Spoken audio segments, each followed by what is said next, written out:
Hello friends, माँ Saraswati classes के YouTube channel पर मैं शिवांश द्विवेदी आप सभी का स्वागत करता हूँ। यूपी आरवीएनएल टीजी2 और इसरो की आने वाली परीक्षाओं के लिए हमारी important concept with important questions की वीडियो लेक्चर सीरीज चल रही है।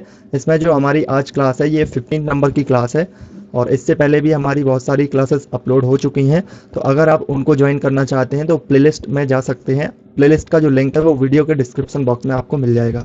ये जो क्लास है ये इंस्ट्रूमेंट जो पोस्ट है इलेक्ट्रॉनिक्स मैकेनिक्स के अंतर्गत, और इसके अलावा जो इलेक्ट्रीशियन की भी पोस्ट है उनके लिए भी हेल्पफुल है, क्योंकि यहाँ पर ये जो भी क्लासेस चल रही हैं ये बेसिक इलेक्ट्रिकल की हैं। तो इसमें भी जो इलेक्ट्रिकल के स्टूडेंट हैं वो भी यहाँ पर ज्वाइन कर सकते हैं। इसकी जो थ्योरी थी वो हमने कल, जो थ्योरी है कैपेसिटर के बारे में, उसको कल अच्छे से कवर किया है। होपफुली आपने कल की जो क्लास है उसको ज़रूर अटेंड किया होगा। अगर आपने नहीं किया है तो आपसे रिक्वेस्ट है कि जो भी क्लासेस अभी तक हो चुकी हैं उन सभी को अटेंड कर लीजिएगा, ताकि आगे की क्लासेस आपको अच्छे से समझ आ सकें। आइए आज की क्लास में हम यहाँ पर क्वेश्चंस को कवर करते हैं। ये क्वेश्चन आपके एग्जाम के लिए काफ़ी हेल्पफुल रहने वाले हैं। तो एक एक करके इन सभी क्वेश्चंस को देख लेते हैं। सबसे पहला क्वेश्चन है यहाँ पर, निम्न में से धारिता का मान है। धारिता यानी यहाँ पर कैपेसिटी की बात की गई है। कैपेसिटी क्या होती है? देखिए, कैपेसिटी का सीधा सा फंडा ये होता है कि कोई भी चालक पदार्थ है, कोई भी आपका यहाँ पर कंडक्टर मटेरियल है, उस कंडक्टर मटेरियल की सतह पर कितना आवेश जो है वो स्टोर हो सकता है या कितना आवेश उसमें रह सकता है, उसी के आवेश की कैपेसिटी को ही यहाँ पर धारिता कहा जाता है। सीधी सी बात है, आपके पास कोई बर्तन है, मान लीजिएगा आपके पास कोई बॉटल है, उसमें बॉटल में अगर आप कोई द्रव्य या फिर कोई भी आप उसमें लिक्विड भरना चाहते हैं तो कितना लिक्विड उसमें जा सकता है। कोई 1 लीटर की बॉटल है तो उसमें 1 लीटर ही पानी बनेगा, या उसमें कोई भी आप द्रव्य भरेंगे तो वो 1 लीटर ही बनेगा। तो जो 1 लीटर है वही उस बॉटल की जिस तरीके से कैपेसिटी है, ठीक वैसे ही यहाँ पर ये जो चालक पदार्थ है इसमें कितना आवेश जो है वो स्थिर आवेश जो है उसके अंदर स्टोर हो सकता है, वही इसकी कैपेसिटी होती है। तो इसी को यहाँ पर धारिता कहा जाता है, और इसी कॉन्सेप्ट का यूज करके जो कंडेंसर है उनको बनाया जाता है, या फिर कह सकते हैं कैपेसिटर को बनाया जाता है। तो हर एक कैपेसिटर की जो कैपेसिटी है वो तो अलग अलग फॉर्मूले वाइज अलग होती ही है। जैसे कि कल आपको कैपेसिटर पढ़ाए थे, 3 प्रकार के होते हैं, जो उनकी कंस्ट्रक्शन, जो इनकी संरचना है उसके आधार पर। सबसे पहला बताया था पैरेलल प्लेट कैपेसिटर, सेकंड बताया था आपको स्फेरिकल कैपेसिटर, थर्ड बताया था आपको सिलेंड्रिकल कैपेसिटर। तो वो संरचना के आधार पर आपको सारे कैपेसिटर बताए थे, और उनके फॉर्मूले भी बताए थे कि कौन से कैपेसिटर के लिए किस प्रकार का फॉर्मूला यूज होता है। लेकिन यहाँ पर जो क्वेश्चन है वो बहुत ही बेसिक क्वेश्चन है, और इस बेसिक क्वेश्चन में कैपेसिटर की यानी कि यहाँ पर ये नहीं लिखा है कि कौन से कैपेसिटर की कैपेसिटी है। यहाँ पर बिल्कुल साधारण तौर पर पूछा गया है कि जो कैपेसिटी है उसी का फॉर्मूला क्या होता है, उसका फॉर्मूला क्या होता है। तो आपको बताना चाहेंगे जो कैपेसिटी होती है, Q बराबर, यहाँ पर एक नॉर्मल फॉर्मूला होता है Q बराबर CV। तो Q क्या होता है? किसी भी जो मटेरियल है या जो भी हमारा पदार्थ है उसका आवेश हो गया, C क्या हो गया? उसकी कैपेसिटी, और V क्या हो गया? उसमें अप्लाई विभवांतर या फिर पोटेंशियल डिफरेंस। इसी को अगर हम पक्षांतर कर देते हैं, क्योंकि यहाँ पर हमें C की वैल्यू निकालनी है, तो जब हम C को यहाँ पर रखेंगे, V का पक्षांतर करेंगे तो इसके Q के अपॉन में V आ जाएगा, यानी कि हमारा फॉर्मूला बन जाएगा C बराबर Q अपॉन V। कुछ इस तरीके का फॉर्मूला हमारा यहाँ पर बन जाएगा। तो यहाँ आप देख सकते हैं ये फॉर्मूला आपको कहाँ पर दिख रहा है? ये फॉर्मूला आपको दिख रहा है ए ऑप्शन में। यहाँ पर ए ऑप्शन इसके लिए करेक्ट आंसर हो जाएगा। आई होप आपने क्लास देखी होगी कल की, अगर नहीं देखी है तो एक बार देख लेना, सारे कॉन्सेप्ट आपके क्लियर हो जाएंगे। बहुत अच्छे से वहाँ पर आपके कॉन्सेप्ट क्लियर करवाए गए हैं। नेक्स्ट यहाँ पर क्वेश्चन है, इसमें कहा गया है कि 1 माइक्रोफैराड तुल्य होता है। देखिए, जो कैपेसिटर होते हैं ना, उनकी जो, अगर उनकी कैपेसिटी जिसमें हम मेजर करते हैं, जो यूनिट होती है, वो यूनिट क्या होती है? वो यूनिट होती है एसआई यूनिट, फैराड में होती है। फैराड में नहीं, एक्चुअली में जो यूनिट होती है वो क्या होती है? वो आवेश, आवेश को हम चार्ज में मेजर करते हैं अपॉन विभवांतर यहाँ पे वोल्ट में होता है। तो जो हमारा जो इस तरीके का C अपॉन V बन रहा है, C अपॉन V का मतलब आवेश, जो चार्ज है, चार्ज को कूलाम में Q से मेजर किया जाता है। तो जो कूलाम बटे वोल्ट होता है उसी को एक अलग से यूनिट बना दी है, उसको फैराड के नाम पे, जो फैराडे थे उन्हीं के नाम पे इसको फैराड कर दिया है। तो ये फैराड जो होती है वो किसी भी कैपेसिटर की एसआई यूनिट होती है। लेकिन यहाँ पर फंडा ये है कि जो फैराड है, अगर आप देखेंगे तो फैराड, अगर 1 फैराड की बात करें ना, तो 1 फैराड इस ब्रह्मांड में स्थित ही नहीं है। मतलब कि पृथ्वी जो है सबसे बड़ा कह सकते हैं स्टोर करने वाला एक कैपेसिटर है, लेकिन पृथ्वी की भी कैपेसिटी 1 फैराडे नहीं है। अगर आप इसको प्रैक्टिकली निकालते हैं, जो हमारे फॉर्मूले हैं उसके अनुसार कभी भी 1 फैराड नहीं आती है। लेकिन अगर आप नॉर्मली देखते हैं, जैसे कि इस तरीके से आइडियली आइडियली में तो 1 फैराड आता ही नहीं है, कभी नहीं आता। अगर उसको आप फॉर्मूले वगैरह से निकालते हैं तो नहीं आता है। पर अगर आप प्रैक्टिकली देखते हैं नॉर्मली, जैसे अभी अगर आप पृथ्वी को आवेश देंगे तो सारा आवेश उसके अंदर संग्रहित हो जाएगा। तो लेकिन यहां पर क्या हुआ कि जब फेरड किसी की होती ही नहीं है तो फिर इसको और छोटा करने की कोशिश की गई, इसको माइक्रो फेरड, मिनी फेरड या फिर पिको फेरड में कन्वर्ट किया गया। तो यहां पर यही पूछा गया है कि 1 माइक्रो फेरड जो है वो किसके इक्वल होता है। 1 माइक्रो फेरड जो इक्वल होता है वो होता है 10⁻⁻6 फेरड के, यानी कि 1 micro farad is equal to 10⁻⁻6 farad. तो यहां पर भी आंसर क्या हो जाएगा, ए ऑप्शन यहां पर करेक्ट आंसर हो जाएगा। इसके बाद ऐसा ही यहां पर नेक्स्ट क्वेश्चन पूछा गया है और इस क्वेश्चन में कहा गया है कि जो 1 नैनो फेरड है वो किसके बराबर होता है। तो अभी आपको बताया कि माइक्रो फेरड होता है वो तो 10⁻⁻6 होता है, लेकिन नैनो फेरड की अगर बात करें तो ये होता है आपका 10⁻⁹ फेरड। यहाँ पर जो आंसर आप बी देख रहे हैं ना, ये इसका बी ऑप्शन हो जाएगा। अगर पीको में पूछा जाए तो पीको में यहाँ पर 12 वाली वैल्यू जो है ना वो 1 पीको फेरड में हो जाएगा, लेकिन यहाँ पर नैनो में पूछा गया है तो नैनो में यहाँ पर 10⁻⁹ फेरड हो जाता है। इसका कारण भी मैंने बताया आपको। तो इसके अलावा अब नेक्स्ट क्वेश्चन है कि जो धारिता है उसका मात्रक क्या होता है। धारिता का मात्रक क्या होता है, तो धारिता का जो फॉर्मूला आता है वो किससे आता है, Q बराबर CV। इस तरीके से CV आता है। फिर जब हम इसमें से C निकालते हैं तो ये क्या हो जाएगा, C बराबर हो जाएगा आपका Q upon V। Q upon V ये फॉर्मूला बन जाता है आपका धारिता का। ठीक है, अब इस धारिता के फॉर्मूले को अगर हमें इसकी यूनिट को निकालना है तो क्या करेंगे हम, यूनिट, अब जो Q है इसका मतलब क्या हुआ, Q है यहाँ पर आवेश, और आवेश की जो यूनिट होती है वो क्या होती है, कूलाम, जिसको हम Q से डिनोट करते हैं कूलाम। और बटे में इसके नीचे आ जाएगा वोल्ट, B है क्योंकि ये विभवांतर है और विभवांतर को हम किस में मेजर करते हैं, वोल्ट में। तो एक यूनिट तो इसकी ये निकल के आ गई, कूलाम बटे वोल्ट, पहली यूनिट तो ये निकल के आ गई। लेकिन इसी दोनों यूनिट को मिला करके एक और यूनिट बना दी गई जो कि फेरड, जो माइकल फेरड थे उन्हीं के नाम पर इसको रख दिया, जो कि फेरड भी इसकी यूनिट होती है। दोनों यूनिट होती है, ध्यान रखना, कूलाम बटे बोल्ट भी होती है और फेरड भी होती है। तो यहाँ पर आपका जो आंसर बनेगा वो क्या बन जाएगा, फाइनली आपका आंसर यहाँ पर सी ऑप्शन, जो कि ए और बी दोनों यहाँ पर करेक्ट आंसर होते हैं, ये करेक्ट आंसर बन जाता है। वेरी वेरी इंपॉर्टेंट क्वेश्चन है, इसको याद रखिएगा, क्योंकि बच्चों को यहाँ पर फेरड याद रहता है, कूलाम फेरड जो कूलाम अपॉन बोल्ट है वो इस चीज को ध्यान नहीं रख पाते हैं, क्योंकि यहाँ पर आपको मैंने ड्राइव करके भी बता दिया है कि इसका फॉर्मूला ये होता है, फिर इस तरीके से ये यूनिट निकल के आती है। इतनी चीज क्लियर। इसके बाद नेक्स्ट क्वेश्चन देखते हैं कि एक फेरड जो होता है वो किसके बराबर होता है। एक फेरड की यहाँ पर वैल्यू पूछी गई है, तो अभी अभी बताया आपको कि एक फेरड जो बराबर होता है वो होता है आपका यहाँ पर 1 कूलाम अपॉन बोल्ट। क्यों होता है, क्योंकि आपका जो फेरड यानी कि वही फॉर्मूला है नॉर्मल वाला, यहाँ पर Q बराबर CV, जब आपको यहाँ पर CV निकालना है, C निकालना है तो C यहाँ आ जाएगा, Q अपॉन V यहाँ हो जाएगा, Q अपॉन V। तो यहाँ पर 1 कूलाम की बात कर रहे हैं हम, यहाँ पर आप देख सकते हैं। तो ये आपका सॉरी, इसकी कैपेसिटी की बात की जा रही है, ये कैपेसिटी आपकी क्या कहलाएगी, 1 फैराडे कहलाएगी। ठीक है, ये 1 फैराडे कहलाएगी। तो यहाँ पर आप देख सकते हैं इसके बराबर में ये कूलाम है तो ये 1 कूलाम होना चाहिए, 1 कूलाम, और यहाँ पर 1 वोल्ट होना चाहिए, तभी तो 1 वोल्ट 1 कूलाम बराबर 1 बनेगा। तो इसका मतलब क्या हुआ कि जो ऑप्शन ये देख रहे हैं ना आप, 1 कूलाम बटे 1 वोल्ट, यही इसका करेक्ट आंसर होता है यहाँ पर। इसके बाद नेक्स्ट क्वेश्चन है, संधारित्र की धारिता और कोणीय आवृत्ति के गुणनफल के व्युत्क्रमानुपाती को क्या कहा जाता है। कोई भी कैपेसिटर है उसकी जो कैपेसिटी है और उसकी जो कोणीय आवृत्ति जिसको हम ओमेगा से कहते हैं, उसका गुणनफल C इंटू V, इसका गुणनफल, और इसके व्युत्क्रमानुपाती को क्या कहते हैं, तो इसको हम कहते हैं धारितीय प्रतिघात। यानी कि ये RLC का क्वेश्चन है आपका, RLC जो सर्किट होते हैं ना उसका क्वेश्चन है, रेजोनेंस वगैरह का पार्ट। तो यहाँ पर अभी कैपेसिटर से रिलेटेड है, तो यहाँ पर आप इसकी समझने की कोशिश मत कीजिएगा, क्योंकि मैंने ये टॉपिक अभी कंप्लीट नहीं करवाया है।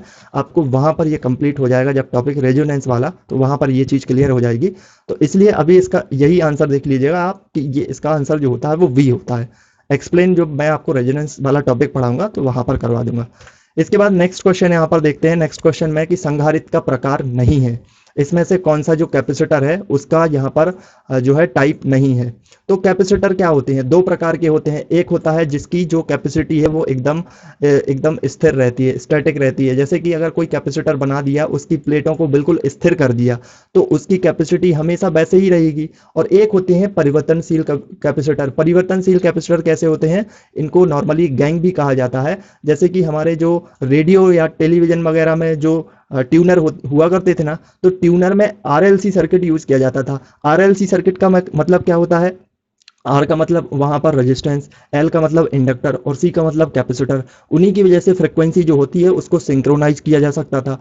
तो जो कैपेसिटर है, कैपेसिटर ही क्या करता था कि उसकी जब यहाँ पर जो कैपेसिटी चेंज होती थी, उसी की वजह से वो उसको चेंज, यानी कि जो फ्रीक्वेंसी हमारी आ रही है, जो हम सिग्नल जो एंटीना से कैच कर पा रहे हैं, उसी को वो ट्यून कर पाता था। तो ये जो यहाँ पर जो प्लेटें हैं, इनके बीच अगर हम दूरी को घटाएं या बढ़ाएं, तो कल ही बताया था आपको कि अगर इनके बीच की जब दूरी बढ़ती है तो कैपेसिटर की जो कैपेसिटी है वो कम हो जाती है, अगर दूरी कम होती है तो कैपेसिटर की कैपेसिटी बढ़ जाती है। तो इसी के अनुरूप जब यहाँ पर परिवर्तन होता है तो उस रेजोनेंस सर्किट में क्या होता है, फ्रिक्वेंसी मैच हो पाती है, यानी कि उसमें हम फिक्स कर पाते हैं किसी पर्टिकुलर चैनल को। तो यहाँ पर क्या मतलब हुआ कि ये परिवर्तनशील संधारित्र होते हैं, कि जो ट्यूनर वगैरह में गैंग वगैरह यूज की जाती है, नॉर्मली मैकेनिक्स उसको गैंग बोलते हैं। एक्चुअली में जो होते हैं उनका वास्तविक नाम यहाँ पर परिवर्तनशील कैपेसिटर, यानी कि जो चेंजेबल उनकी कैपेसिटी होती है वो कहा जाता है। जैसे आपने वगैरह रेडियो वगैरह में देखा होगा, तो जो ट्यूनर होता है ना, वो एक्चुअली वहां पर कैपेसिटर ही लगा हुआ होता है। ठीक है, तो यहाँ पर क्या है, संधारित्र का प्रकार नहीं है पूछा गया है, तो ये भी इसका एक प्रकार होता है, ये भी इसका एक प्रकार होता है। तो कौन सा प्रकार नहीं है, तापीय संधारित्र। ऐसा कोई आपने कैपेसिटर सुना क्या जिसमें कोई ताप की जरूरत हो, हीट की जरूरत हो, जिससे वो उसको स्टोर कर पाता हो? किसी भी कैपेसिटर में कहीं हीट की जरूरत होती ही नहीं है। तो इस तरीके से आंसर यहाँ पर सी है, ऑप्शन बन जाता है। यानी कि यहाँ पर क्योंकि नहीं पूछा गया है तो नहीं के लिए हमारा आंसर क्या होगा, सी हो जाएगा। अब नेक्स्ट देखते हैं कि कागज प्रयुक्त संधारित्र की जो कैपेसिटी होती है वो कितनी होती है। कल आपको बताया था मैंने कि जो कैपेसिटर बनते हैं ना हमारे, उनके बीच हमें क्या करना पड़ता है, डाइलेक्ट्रिक मटेरियल की जरूरत होती है। डाइलेक्ट्रिक मटेरियल क्या होते हैं, वो परावैद्युतांक पदार्थ होते हैं। डाइलेक्ट्रिक मटेरियल को कल हम बहुत अच्छे से कंप्लीट करने वाले हैं, तो कल की क्लास जरूर देखना। डाइलेक्ट्रिक मटेरियल का जो भी क्वेश्चन है वो आपसे बनेगा, 100% बनेगा। एक एक कॉन्सेप्ट मैं आपको कल बताऊंगा। और हमारी जो क्लास होती है वो 5:30 पर होती है, तो डेली ज्वाइन करते जाइएगा अगर आप इस जॉब को लेकर एकदम सीरियस हैं। हर एक चीज जो जो पढ़ाई जा रही है वो पढ़ते जाइएगा। आपका सिलेक्शन कहीं बाहर नहीं होगा, आपका सिलेक्शन जो है बिल्कुल पक्का हो जाएगा, कहीं दूर नहीं जाएगा अगर आप अच्छे से पढ़ते हैं तो मैंने आपको बताया था कि इसमें कैपेसिटर की जब कैपेसिटी बढ़ानी होती है तो परावैद्युतांक मटेरियल यानी कि डाइलेक्ट्रिक पदार्थ की जरूरत होती है। क्यों होती है, कैसे काम करता है, ये मैं आपको कल पढ़ाऊंगा, कल की क्लास में। ठीक है, तो डाइलेक्ट्रिक मटेरियल में हम ऐसे पदार्थ का उपयोग करते हैं जो विद्युत रोधी होता है, यानी कि जो विद्युत को प्रवाहित नहीं करता है। तो इसमें अगर हम मान लीजिएगा अलग अलग प्रकार के हमारे डाइलेक्ट्रिक मटेरियल होते हैं, कल आपको बताया है, जैसे हमारा माइका होता है, कांच होता है, ऑयल होता है, कागज होता है। तो ये क्या होते हैं, ये उस कैपेसिटर की कैपेसिटी को बढ़ा देते हैं। तो अगर किसी कैपेसिटर में जो डाइलेक्ट्रिक मटेरियल है उसकी जगह कागज का उपयोग किया गया है, तो बताइए कि यहाँ पर जो कैपेसिटर में कागज का यूज किया गया है तो उसकी कैपेसिटी किस रेंज के अंतर्गत होती है। तो जो कागज वाले कैपेसिटर होते हैं उनकी जो यहाँ पर रेंज की बात करें तो उनकी रेंज यहाँ पर आप देख सकते हैं ए ऑप्शन में 0.001 माइक्रोफैरड से लेकर के 1 माइक्रोफेरड की बीच की उनकी रेंज होती है। बहुत इंपॉर्टेंट क्वेश्चन है, इसकी रेंज को याद रखिएगा, बहुत अच्छे से आप याद रखिएगा, ये क्वेश्चन आपका इंपॉर्टेंट है। इसके बाद नेक्स्ट है कि अभ्रक प्रयुक्त संधारित्र की जो धारिता होती है वो क्या होती है। अभ्रक जो आपका यानी कि अभ्रक माइका की बात की गई है, अगर हम माइका यूज कर लें तो माइका के लिए यहाँ पर कौन सा जो कैपेसिटर की रेंज होती है वो क्या होती है। तो माइका के लिए जो कैपेसिटर की रेंज होती है वो होती है आपकी यहाँ पर जो कि 330 पिको फैरड से लेकर के 0.035 माइक्रो फैरड के बीच होती है। यहाँ पर जो आंसर है आपका डी ऑप्शन यहाँ पर करेक्ट हो जाएगा, इसको भी याद रखिएगा। इसके बाद नेक्स्ट यहाँ पर क्वेश्चन चलते हैं। नेक्स्ट क्वेश्चन में कहा गया है कि मोटर की शक्ति की आपूर्ति के लिए प्रयुक्त कैपेसिटर कौन सा होता है। मोटर में जो पावर यूज की जाती है, मोटर होती है, जैसे हमारी कोई डीसी मोटर है, तो डीसी मोटर क्या होती है कि यहाँ पर चल रही है, ठीक है, डीसी हो गई, इस तरीके से यहाँ पर चल रही है मोटर और इसके यहाँ पर टर्मिनल है। तो इस मोटर में क्या है कि कोई फ्लक्चुएशन ना हो, किसी भी प्रकार की इसमें गति में परिवर्तन ना हो, इसके लिए इसके दोनों टर्मिनलों पर एक कैपेसिटर यूज कर दिया जाता है। आप कभी देखना छोटे छोटे जो खिलौने होते हैं या टॉय होते हैं उनमें भी कैपेसिटर यूज किया जाता है। तो इस कैपेसिटर को यूज करने का यही मतलब होता है कि इसकी जो यहाँ पर ये मोटर जो चल रही है, तो इसकी जो गति है उसमें परिवर्तन ना हो, गति में परिवर्तन ना हो, यानी कि फ्लक्चुएशन ना हो किसी भी प्रकार का। तो इसलिए कैपेसिटर यूज करके उसमें जो चार्ज इस कैपेसिटर के अंदर स्टोर होता है वो धीरे धीरे अपने चार्ज को रिलीज करता रहता है। तो अगर इस जो बैटरी से करंट आ रही है या जो वोल्टेज आ रहा है उसमें अगर किसी भी प्रकार का कोई फ्लक्चुएशन होता है तो जो कैपेसिटर है वो इसको हैंडल कर लेता है। अगर कम होता है तो वो अपना चार्ज रिलीज कर देता है, अगर ज़्यादा होता है तो वो अपने अंदर स्टोर करने लगता है। तो ये मोटर वाला कैपेसिटर होता है। तो इसके लिए मोटर वाला जो कैपेसिटर होता है उसमें कौन सा जो कैपेसिटर है उसको यूज़ किया जाता है, तो उसमें यूज़ करते हैं कागज यूज वाला, यानी कि उसमें जो डाइलेक्ट्रिक मटेरियल होता है उस कैपेसिटर में वो कागज होता है। तो यहाँ पर आंसर क्या बनेगा आपका, यहाँ पर आंसर बन जाएगा आपका यहाँ पर ए ऑप्शन बिल्कुल करेक्ट आंसर हो जाता है। इसके बाद नेक्स्ट क्वेश्चन है कि उच्च आवृत्ति के लिए प्रयुक्त जो कैपेसिटर होते हैं वो कौन से होते हैं। हाई फ्रिक्वेंसी पर अगर हमें कैपेसिटर का यूज करना है तो इनके लिए हम किस प्रकार के कैपेसिटर का यूज करेंगे। हालांकि आपको बताया था कि कैपेसिटर तो 3 प्रकार के होते हैं, वो उनकी संरचना के आधार पर है। एक आपको बताया था कि पैरेलल प्लेट, एक फिर आपको बताया था सिलिंड्रिकल, एक फिर आपको बताया था स्फेरिकल। तो वो तो संरचना के आधार पर थे, लेकिन इनके अंदर अलग अलग प्रकार का डाइलेक्ट्रिक मटेरियल यूज करके हम उसकी कैपेसिटी को चेंज कर सकते हैं जैसी हमें जरूरत है। तो अगर अब जो कैपेसिटर हम यूज कर रहे हैं मान लीजिएगा वो बहुत हाई फ्रिक्वेंसी पर यूज हो रहा है, हाई फ्रिक्वेंसी मतलब वही आपको बता दिया कि ट्यूनिंग के लिए यूज करना है, तो यहां पर जो आप कैपेसिटर यूज करेंगे उस कैपेसिटर में कौन सा डाइलेक्ट्रिक मटेरियल यूज किया गया है, ये क्वेश्चन पूछा गया है। तो उसमें हाई फ्रिक्वेंसी के लिए जो हम यूज करते हैं वो हमारा माइका वाला कैपेसिटर होता है, या फिर इसको हम अभ्रक भी कहते हैं। तो यहां पर जो आंसर बनेगा वो आपका आंसर क्या बन जाएगा, बी ऑप्शन करेक्ट आंसर हो जाएगा। आगे क्वेश्चन है कि संधारित्र का उपयोग किया जाता है, यानी कि कैपेसिटर का कहां पर यूज किया जाता है, ये क्वेश्चन पूछा गया है। तो कैपेसिटर का यूज मोटरों में किया जाता है, कैपेसिटर का यूज स्पार्किंग कम करने में भी किया जाता है। स्पार्किंग कम करने का मतलब क्या हुआ, कोई सर्किट है हमारा, उस सर्किट में क्या है कि यहाँ पर जो करंट आ रही है वो बार बार फ्लक्चुएट हो रही है, तो उसमें क्या करते हैं कैपेसिटर लगा देते हैं। यहाँ पर भी वही कॉन्सेप्ट यूज होता है कि अगर ज़्यादा करंट आ रही है तो वो स्टोर कर लेता है, मतलब कि जो वोल्टेज है अगर ज़्यादा होता है तो वो अंदर स्टोर कर लेगा चार्ज को, अगर कम होता है तो उसको रिलीज कर देगा। तो इससे क्या होगा कि स्पार्किंग नहीं होती है। तो स्पार्किंग को भी कम करने के लिए इसका यूज करते हैं। डीसी जो सर्किट है उनमें तो होता ही होता है, आपने देखा होगा बहुत सारे सर्किट डीसी होते हैं, उनमें कैपेसिटर तो होता ही होता है। तो इस तरीके से जो आंसर बनेगा हमारा वो फाइनल आंसर यहाँ पर सभी में उपयोग होता है, इसलिए यहाँ पर डी ऑप्शन यहाँ पर करेक्ट आंसर बन जाएगा। इसके बाद नेक्स्ट क्वेश्चन है कि पैडर संधारित्र में रोधक परितः किससे बनाई जाती हैं। अब पैडर संधारित्र का मतलब क्या है, पैडर संधारित्र वही है जो आपको ट्यूनिंग के लिए यूज किया जाता है। जैसे एक संधारित्र एक कैपेसिटर होता है जिसकी दोनों प्लेटें फिक्स होती हैं, और एक कैपेसिटर ऐसा होता है जिसकी प्लेट को हम आगे पीछे कर सकते हैं। आगे पीछे करने से क्या होता है, मान लीजिएगा आगे कर दी तो उसकी जो कैपेसिटी है वो बढ़ जाएगी, अगर उस प्लेट को हमने पीछे कर दिया तो उसकी कैपेसिटी घट जाएगी, यानी कि कम हो जाएगी। तो यहाँ पर ये मतलब है कि जो पैडर संधारित्र होते हैं उनकी रोधक परतें जो बनाई जाती हैं वो किससे बनाई जाती हैं, ये यहाँ पर क्वेश्चन किया गया है। तो रोधक परतों का मतलब अभी अभी थोड़ी देर पहले बताया आपको कि जो ये क्वेश्चन थोड़ा सा है वही, लेकिन आपको घुमा के पूछा गया है, थोड़ा सा इसको इसकी लैंग्वेज को चेंज किया गया है। अगर आप इसको कनेक्ट कर लेते तो आप भी इसका आंसर बहुत अच्छे से कर पाएंगे। अभी अभी आपको थोड़ी देर पहले बताया कि जो हाई फ्रिक्वेंसी वाले कैपेसिटर होते हैं उनमें कौन सा वाला जो डाइलेक्ट्रिक मटेरियल या फिर परावैद्युतांक पदार्थ होता है, तो मैंने बताया था कि उसमें माइका होता है। और हाई फ्रिक्वेंसी वाले भी तो वही काम कर रहे हैं ना, उनमें भी पैडर कैपेसिटर ही होता है, उनमें भी तो वही हाई फ्रिक्वेंसी वाला, यानी कि उनको फ्रिक्वेंसी ऊपर नीचे करनी है, तो पैडर भी वही चीज है। तो दोनों एक ही चीज है, जब एक ही चीज है तो एक ही मटेरियल यूज होगा ना उसमें, तो इसलिए इसका आंसर क्या होगा, सी ऑप्शन इसका करेक्ट आंसर हो जाता है। इसके बाद नेक्स्ट क्वेश्चन है कि जो गैंग संधारित्र है उसकी धारिता क्या होती है। गैंग संधारित्र की जो यहाँ पर कैपेसिटर पूछी गई है, कैपेसिटी क्या होती है, तो इसकी जो कैपेसिटी है वो 25 माइक्रोफैरड से लेकर के 500 माइक्रोफैरड के बीच होती है, इसको याद रखना अच्छे से।